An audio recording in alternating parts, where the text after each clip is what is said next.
After a morning filled with swimming, Mirinda heads to lunch at Jet's Espressoria, a casual spot where we can get her thoughts on the nutrition of recovery.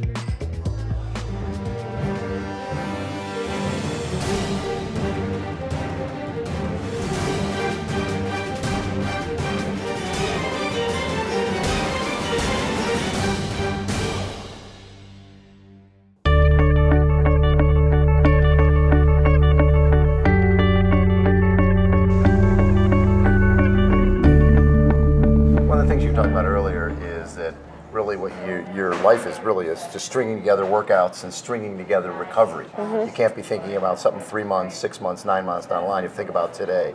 So how important is it for your recovery after each and every workout, and take us through what that recovery entails? Yeah, I mean, you know, the best triathletes, the best athletes in the world are only as good as how they can recover, or how their body is able to recover after every session. Right. So in that, you know, if you're recovering better, if you're doing all the right things, then you're able to get more out of your body in the next session, in the next day, and, you know, the next period of time. So most professional athletes are on top of it because it's so important. And what is your go-to? My go-to for recovery? My go-to for recovery? Just good food. I mean, for the most part, you know, good natural foods. Yeah, I mean, I've said it before, chocolate milk is a good, easy option. You can get it from a supermarket, you can get it from a gas station. It's got a great mix of carbohydrate and protein. It's also got your electrolytes, your sodium, potassium, all those things that you lose when you're sweating. So, I mean, it's a great little formula, and it, you know, all natural. Simple. Simple, yeah. Low fat, great. Rest of the day, and then we're doing our after now. Yep. And then now you've got another workout coming up. What's next? Yeah, I mean, my after is, you know, there are a number of afters for me between sessions, and, you know, I usually have a decent session in the morning, and then I'd have a meal sort of similar to this, and then I'd go off for my afternoon session. I need to be adequately fueled for that afternoon session so that I can get through it, and get through it properly. I'm just heading out for a relatively easy run. I might do a few pickups, so change of speed work. But yeah, I mean, a lot of people worry about eating and exercising, but I in fact try and train my belly to be able to handle eating food and then training, because when you're doing endurance events of, you know, 6, 7, 8, 9 hours, you need to be able to stomach and process food while you're still exercising. So I think the more you practice that in training, the better you become on race day. It helps your stomach absorb the nutrients across the stomach wall, and I think that, you know, that's so important when it comes to those endurance events, which is what, you know, I specialize in. Perfect. Yeah.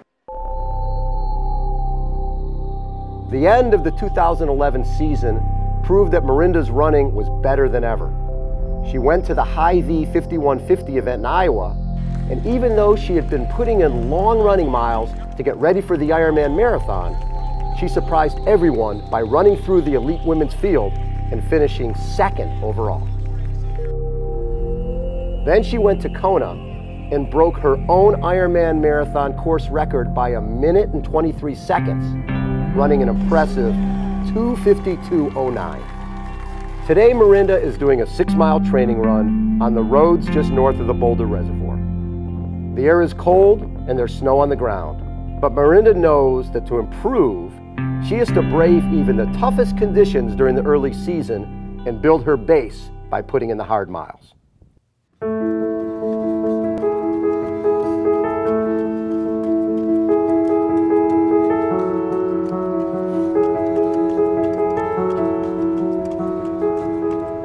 What have you learned about yourself through this journey? From basketball player to, you know, ITU triathlete to world champion. What have I learned about myself? That I love winning, and I'll do anything, just about anything to get there. And I just love the sport. I love being able to do what I do every day. I think the more I look around and see other athletes out there, there are so many athletes that don't love it. You know, they complain, it's hard, it's this, it's that, and, you know, at the end of the day, you know, you make a bit of money, you're physically active.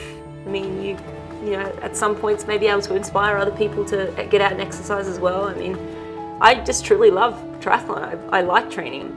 you know, there's certainly days where I, you know, throw a tantrum and don't want to do anything, but I still will go out and do it. And at the end of the day, I feel good about myself for sticking it out and you know, week in, week out, putting in the work that, you know, I need to put in to get the results. And the results are worth it. What were your thoughts coming down Elite Drive, knowing that you're one of the few people who's won that race?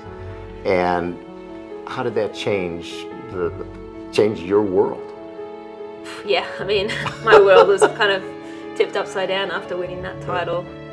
I really can't articulate what it feels like to run down Elite Drive in first place, run down Polani Drive, and then make the right-hand turn onto Elite. I mean, for me, it's more voices and faces that stand out in the crowd. You know, for people who have supported you for many years, sponsors, friends, family. I mean, you know, those faces kind of just stick out in the crowd of people you recognize, and you know, it's just such an exciting feeling to be able to share that victory with so many people.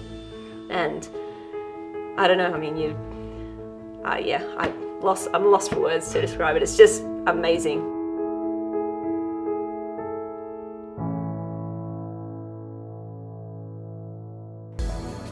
The fourth event for any triathlete is recovery. Mirinda's last session of the day is at the All Sports Recovery Club, where we get a chance to see up close and personal how a world champion recovers from a long day of training. This is like the greatest thing in the world.